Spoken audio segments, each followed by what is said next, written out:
মুয়াবিয়া বিন বকর শিখে দেয়, বলো ও মেহমানরা, তোমাদের বাইরে বড্ড কষ্টের ভিতরে আছে, তোমরা যেই জন্য কাবার মালিকের নিকটে এসেছো, তোমার ভাইদের জন্য কাবার মালিকের নিকটে দোয়া করো। এবার তারা লজ্জিত হয়ে কাবার সামনে দাঁড়ায় গেল। কাবার সামনে দাঁড়ায়া আল্লাহ রাব্বুল আলামিনের কাছে হাত বেঁধে বলে, প্রভু গো,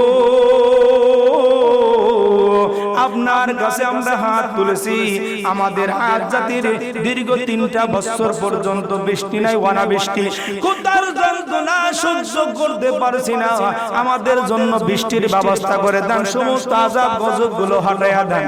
সাথে সাথে কাবার উপরে মেঘ ধরাইছে, গণ সুবহানাল্লাহ। 3 প্রকারের মেঘ যখন ধরাইলো, এক প্রকার হলো সাদা মেঘ, এক প্রকার হলো কালো মেঘ, আরেকটা হলো লাল মেঘ। মেঘের ভিতর থেকে আল্লাহ রাব্বুল আলামিনের আওয়াজ আসলো। আল্লাহ রাব্বুল কুদরতি আওয়াজ দিয়া জানাইতেছে, হে আজ জাতি, এই 3 প্রকারের মেঘের ভিতরে তোমরা যেই প্রকার মেঘ তোমরা পছন্দ করবে, আমি রব্বুল ইজ্জাত তোমাদের জন্য সেটাই বরাদ্দ করে দেব। এবার এই মানুষগুলো বিশ্লেষণ করা শুরু করে দিল, লাল মেঘের ভিতরে কি নাই? বৃষ্টি নাই। কি নাই? গবেষণা করছে, লাল মেঘের ভিতরে বৃষ্টি নাই, সাদা মেঘের ভিতরে বৃষ্টি নাই, কালো কুচকুচে হওয়ার ভিতরে কি আছে? বৃষ্টি আছে। এই চিন্তা করি, কিন্তু ওর ভিতরে কি আছে? কি আছে? গজব আছে। কিন্তু ওরা চিন্তা করলে এর ভিতরে কি আছে? বৃষ্টি আছে। এবার তারা ডাক দেয়, বলে, প্রভু গো, আমরা ওই কালো মেঘটা চাই। আল্লাহ রাব্বুল আলামিন তাদের দোয়া মঞ্জুরি করলেন। কারণ কি তা জানেন? কাবায় যায় কোন ব্যক্তি যদি দোয়া করে, ওই দোয়াটা কোনোদিন মিস হয় না, সে যে কে না হয়, সে যে কে না হয়। এই জন্য তারা বেঈমান, আল্লাহর দুশমন, এরপরেও আল্লাহ তাআলা কবুল করছে। এরপর কি করছে? কবুল করছে। কারণ তারা দোয়া করছে কোন জায়গায়? কাবায় যা দোয়া করে। এই জন্য হাজী সাহেবদের দোয়া কি হয়? কবুল হয়। এমন এমন জায়গা আছে যে মাকাম ইব্রাহিমের কাছে দোয়া করলে দোয়া কবুল হয়। এরপরে হাজরে আসওয়াদ পাথরের ধরে যদি দোয়া করে দোয়া কবুল হয়। আল্লাহর ঘরের গিলাফ ধরে যদি দোয়া করে দোয়া কবুল হয়। আল্লাহর ঘরের চৌকট ধরে যদি দোয়া করে দোয়া কবুল হয়। জমজম কূপের নিকটে দোয়া করলে দোয়া কবুল হয়। হাতেমের নিকটে দোয়া করলে দোয়া কবুল হয়। কাবা শরীফ যখন প্রথম থেকে যে দোয়া করে সেই তো আল্লাহ তাআলা কবুল করে। সুবহানাল্লাহ। ইব্রাহিম আলাইহিস সালাম পর্যন্ত দীর্ঘ 2200 বছর পার হয়ে গেছে। কয়শ বছর? 2200 বছর। 2200 বছরের ভিতরে মাত্র আল্লাহ রাব্বুল আলামিন 2টা নবীকে পাঠাইছে। কয়টা নবী? 2টা নবী। 2টা নবীকে আল্লাহ রাব্বুল আলামিন পাঠাইলেন। এই 2টা নবীর ভিতরে একটা হলো হযরত হুদ আলাইহিস সালাম, আর একটা হলো সালেহ আলাইহিস সালাম। সুবহানাল্লাহ। হুদ আলাইহিস সালাম এবং সালেহ আলাইহিস সালাম। হুদ আলাইহিস সালাম নূহ আলাইহিস সালামের বংশধরের ভিতরে আদ নামক একজন ব্যক্তি ছিল। কোন ব্যক্তি? আদ নামক একজন ব্যক্তি, যার নাম ছিল আদ। সেই এমন শক্তিশালী ছিল যে তার শক্তি পরাক্রমশালী একজন বাদশা ছিলেন। এই বাদশাহের নামকরণে কওমে আদ নামকরণ করা হলো। এই কওমে আদকে আল্লাহ রাব্বুল আলামিন কিছু বৈশিষ্ট্য দিয়েছিল। তারা যেমনি ছিল শক্তিশালী, তেমনি ছিল সাহসী। এই কওমে আদের মানুষেরা তারা যদি পাথরের উপরে চলতো, এই পাথরগুলোর ভিতরে তাদের পা জানু পর্যন্ত গাইয়া পড়তো, এত শক্তিশালী ব্যক্তিরা ছিল। এই ব্যক্তিরা যখন নাফরমানি শুরু করে দিল আল্লাহর সাথে, শিরক বিদআত দিয়ে ভরে গেল, যখন মূর্তি পূজা, দেবতা পূজা, পাথর পূজা, পাহাড় পূজা করা শুরু করে দিল, তখন আল্লাহ রাব্বুল আলামিন হযরত হুদ আলাইহিস সালামকে পাঠাইলেন। সুবহানাল্লাহ। আল্লাহ রাব্বুল আলামিন কোরআন দিয়ে বলতেছেন, ওয়া ইলা আদিন আখাহুম হুদ, আমি যখন আদ জাতির জন্য তাদের ওই ভাই বংশ ভাই হুদকে পাঠাইলাম। কাকে পাঠাইলো? ওয়া ইলা আদিন আখাহুম হুদ ক্বালা ইয়া কওমি ইবুদুল্লাহ মা লাকুম মিন ইলাহিন গায়রু।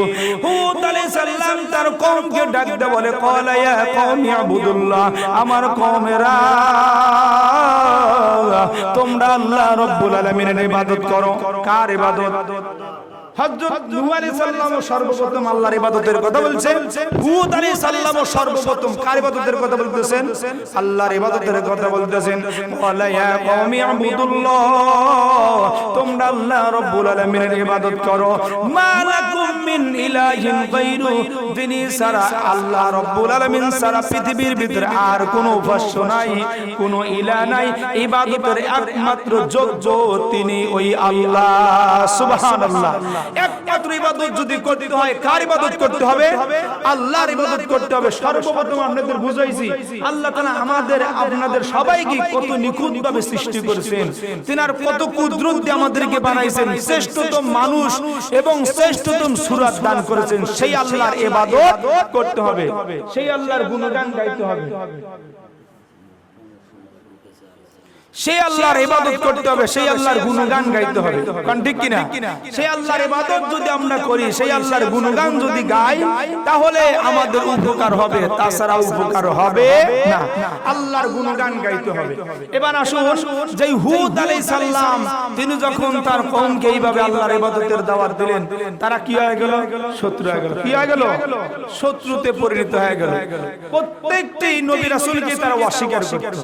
আল্লাহ রাব্বুল আলামিন কুরআন বলতেছেন, কাযাবাত আদুনিল মুরসালিন ইয ক্বালা লাহুম আখুহুম হুদুন আলা তাত্তাকুন ইন্নী লাকুম রাসূলুন আমিন।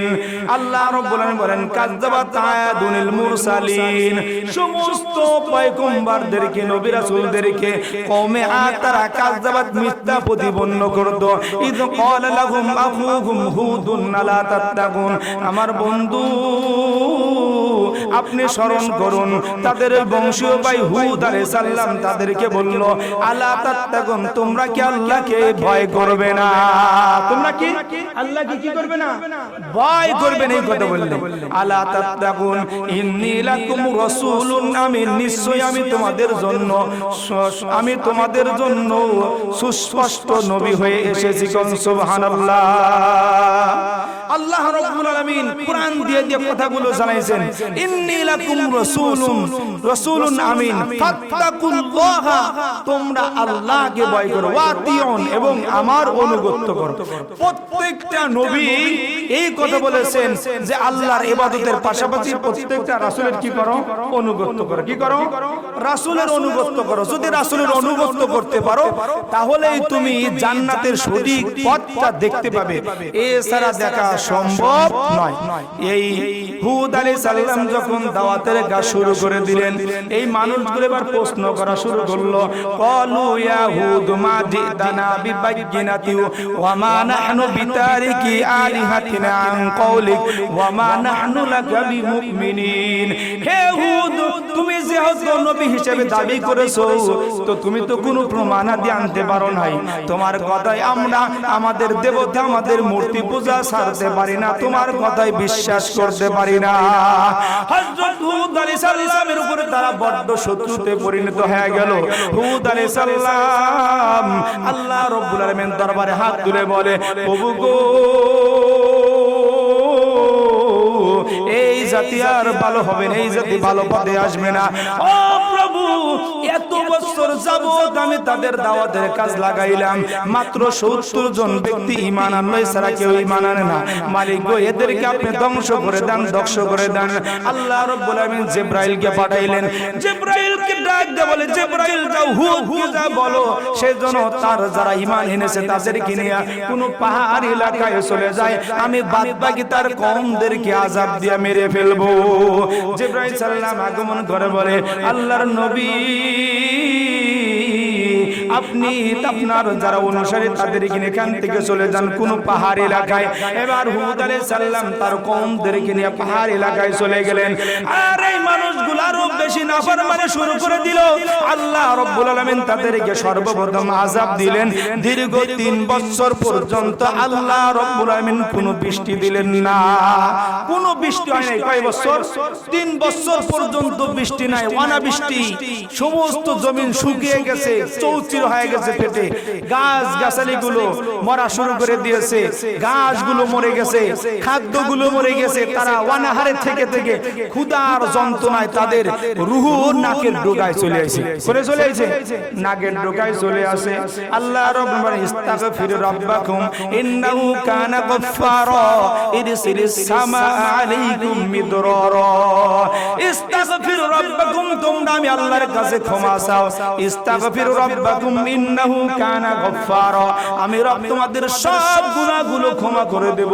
ইরসিলিস সামা আলাইকুম মিদরারা, তোমাদের জন্য আসমান থেকে রহমতের বৃষ্টি বর্ষিত করব। সুবহানাল্লাহ। কিন্তু এই মানুষগুলো আল্লাহর সাথে বেঈমানি করেছে, আল্লাহর দুশমনি করেছে বিদায় আল্লাহ রাব্বুল আলামিন জমিনে বৃষ্টিপাত বন্ধ করে দিয়েছে। মানুষগুলো চিন্তা করলো তৎকালীন সময়ে কোন গোষ্ঠী কোন জাতি যদি কোন বিপদের ভিতর পড়তো, তারা কাবার কাছে যাইতো। কার কাছে? কাবার নিকটে যা কাবার মালিকের কাছে বলতো, মালিক গো, আমরা বড্ড কষ্টের ভিতরে আছি, আমাদের কষ্ট দূর করে দেন। এই আজ যা দেবার কিছু মানুষকে পাঠাইলো কাবার কাছে। কোনে পাঠাইলো? কাবায় পাঠাইলো। কাবার তখন কাবার নিকটে বসবাস করত আমালিকারা, যার প্রধান ছিল মুআবিয়া বিন বকর। এই মানুষগুলো যখন কাবার নিকটে চলে গেল, ওই প্রধান মুআবিয়া বিন বকরের এরা মেহমান হয়ে গেল। মেহমান যখন বাড়িতে ঢুকলো, তাদের ভালো ভালো খাবার দেওয়া হলো। ভালো ভালো খাবার খাওয়ার কারণে তাদের বাইরে বড্ড কষ্ট আছে, সব কথাই কি ভুলে গেল। কি হলো? সবাই ভুলে গেল। ভালো ভালো মন্দ খাইতেছে আর আরামে শুয়ে আছে, বাইরে যে কষ্ট আছে যে জন্য পাঠাইছে তাদেরকে খাওয়ায়, সব কিছুই ভুলে গেল। যখন 3 দিন পার হয়ে গেল, মেহমানের অবস্থা শেষ হয়ে গেল। 3 দিন পর্যন্ত মেহমান থাকে। এবার এই বাদশা এবার তার গায়িকাদের কবিতা শিখিয়ে দিল। মুআবিয়া বিন বকর শিখিয়ে দেয়, বলো ও মেহমান না, তোমাদের বাইরে বড্ড কষ্টের ভিতরে আছে, তোমরা যেই জন্য কাবার মালিকের নিকটে এসেছো, তোমার ভাইদের জন্য কাবার মালিকের নিকটে দোয়া করো। এবার তারা লজ্জিত হয়ে কাবার সামনে দাঁড়ায়া গেল। কাবার সামনে দাঁড়ায়া আল্লাহ রাব্বুল আলামিনকে হাত বেঁধে বলে, প্রভু গো, আপনার কাছে আমরা হাত তুলেছি, আমাদের হাত জাতির দীর্ঘ 3টা বছর পর্যন্ত বৃষ্টি নাই, অনাবৃষ্টি, ক্ষুধার যন্ত্রণা সহ্য করতে পারছি না, আমাদের জন্য বৃষ্টির ব্যবস্থা করে দেন, সমস্ত আযাব গজবগুলো হটায়া দেন। সাথে সাথে কাবার উপরে মেঘ ধরাইছে। সুবহানাল্লাহ। 3 প্রকারের মেঘ যখন ধরাইলো, এক প্রকার হলো সাদা মেঘ, এক প্রকার হলো কালো মেঘ, আর একটা হলো লাল মেঘ। মেঘের ভিতর থেকে আল্লাহ রাব্বুল আলামিনের আওয়াজ আসলো। আল্লাহ রাব্বুল কুদরতি আওয়াজ দিয়া জানাইতেছে, হে আজ জাতি, এই 3 প্রকারের মেঘের ভিতরে তোমরা যেই প্রকার মেঘ তোমরা পছন্দ করবে, আমি রব্বুল ইজ্জাত তোমাদের জন্য সেটাই বরাদ্দ করে দেব। এবার এই মানুষগুলো বিশ্লেষণ করা শুরু করে দিল, লাল মেঘের ভিতরে কি নাই? বৃষ্টি নাই। কি নাই? গবেষণা করছে, লাল মেঘের ভিতরে বৃষ্টি নাই, সাদা মেঘের ভিতরে বৃষ্টি নাই, কালো কুচকুচাওয়ার ভিতরে কি আছে? বৃষ্টি আছে। এই চিন্তা করলে কিন্তু ওর ভিতরে কি আছে? কি আছে? গজব আছে। কিন্তু ওরা চিন্তা করলে এর ভিতরে কি আছে? বৃষ্টি আছে। এবার তারা ডাক দিয়ে বলে, প্রভু গো, আমরা ওই কালো মেঘটা চাই। আল্লাহ রাব্বুল আলামিন তাদের দোয়া মঞ্জুরি করলেন। কারণ কি তা জানেন? কাবায় যায় কোন ব্যক্তি যদি দোয়া করে, ওই দোয়াটা কোনোদিন মিস হয় না, সে যে কেনা হয়, সে যে কেনা হয়। এই জন্য তারা বেঈমান, আল্লাহর দুশমন, এরপরে আল্লাহ তাআলা কবুল করছে। এরপর কি করছে? কবুল করছে। কারণ তারা দোয়া করছে কোন জায়গায়? কাবায় যা দোয়া করছে। এই জন্য হাজী সাহেবদের দোয়া কি হয়? কবুল হয়। এমন এমন জায়গা আছে যে মাকাম ইব্রাহিমের কাছে দোয়া করলে দোয়া কবুল হয়। এরপরে হাজরে আসওয়াদ পাথরের ধরে যদি দোয়া করে দোয়া কবুল হয়। আল্লাহর ঘরের গিলাফ ধরে যদি দোয়া করে দোয়া কবুল হয়। আল্লাহর ঘরের চৌকট ধরে যদি দোয়া করে দোয়া কবুল হয়। জমজম কূপের নিকটে দোয়া করলে দোয়া কবুল হয়। হাতিমের নিকটে দোয়া করলে দোয়া কবুল হয়। কাবা শরীফ যখন প্রথম থেকে যে দোয়া করে সেই তো আল্লাহ তাআলা কবুল করে। সুবহানাল্লাহ। এই জন্য আল্লাহ তাআলা বেঈমান দেখে নাই, আল্লাহ তাআলা তার ওয়াদা অনুযায়ী তাদের দোয়াটা কি করছে? কবুল করছে। তোমরা যা চাও তাই দেব, কিন্তু কালো মেঘের ভিতরে কি আছে? গজব আছে। এবার মানুষগুলো যখন কাবা থেকে বাড়ির দিকে রওনা করলো, তাদের পিছে পিছে কালো মেঘটাও যায়, কালো মেঘটাও যায়। এই মানুষগুলো যখন তাদের কওমের নিকটে পাড়ায় চলে গেল, কওমের নিকটের মানুষটা আকাশের দিকে তাকায় দেখে হা হা হা সুন্দর বৃষ্টি দেখা যায়, মেঘ ধরাইছে, এটাই আমাদের জন্য আল্লাহ তাআলা বাজেট করেছে। ফালাম্মা রাআউহু আরিদাম মুস্তাকবিল আওদিয়াতিহিম ক্বালু হাযা আরিদুম মুমতিরনা বাল হুয়া মাস্তাজালতুম বিহি রিহুম ফিহা আযাবুন আযীম। আল্লাহ রাব্বুল আলামিন কোরআন দিয়া জানাইলেন, ওই মানুষগুলো যখন আকাশের দিকে তাকায় মেঘ দেখলো, আর তারা বলল এই মেঘটা আমাদের জন্যই বাজেট করেছে। আহা তোমরা বাল হুয়া মাস্তাজালতুম বিহা, তোমরা তো এই ত্বরান্বিত চেয়েছিলে, আল্লাহ রাব্বুল আলামিন তোমাদের জন্যই পাঠাইছে। বাল হুয়া মাস্তাজালতুম বিহি রিহুম ফিহা আযাবুন আলীম। আল্লাহ রাব্বুল আলামিন ওই মেঘের ভিতরে রিহুন কঠিনতম থেকে কঠিনতম প্রবল বাতাস রেখে দিয়েছেন। এবার যখন মেঘটা তাদের নিকটবর্তী আসলো, আল্লাহ রাব্বুল আলামিন ওই কালো মেঘের ভিতর থেকে রিহুন কঠিন বাতাস প্রবাহিত করা শুরু করে দিল, তুফান শুরু হয়ে গেল। এই তুফানে তাদের বড় বড় গাছগুলো উপরে চাবাইত ঘাসের ন্যায় হয়ে গেল। চাবাইত গাছ বুঝেন না? গরু খায়া দেয় আর যখন শোয়ার পরে গরু কিবা করে এইভাবে চাবায় না, দেখবেন কিছু কিছু থোতলা পড়ে থাকে নিচে, এইভাবে চাবাইত ঘাসের মতন হয়ে গেছে, এমন প্রবল বাতাস। বিল্ডিং গুলো ডসে মাটির সাথে মিশে গেছে। তাদের এত শক্তিশালী মানুষগুলোকে এই প্রবল বাতাস আসমানের দিকে নিয়ে যায়, মাথাগুলো নিচের দিকে ফালায়া জমিনে ফালায়া দিছে। এই কিতাবের ভিতরে লিখেছে মনে হয় ওই আসমান থেকে এক একটা পাথর পড়তেছে জমিনে। মানুষগুলোকে আল্লাহ রাব্বুল আলামিন এইভাবে আযাব দিয়েছেন। আল্লাহ তাআলা বলতেছেন ওয়া আম্মা আদুম ফাউহলিকু বিরিহিন সরসরিন আতিয়া সাখরাহা আলাইহিম সাবআ লায়ালি ওয়া সামানিয়াতা আইয়াম।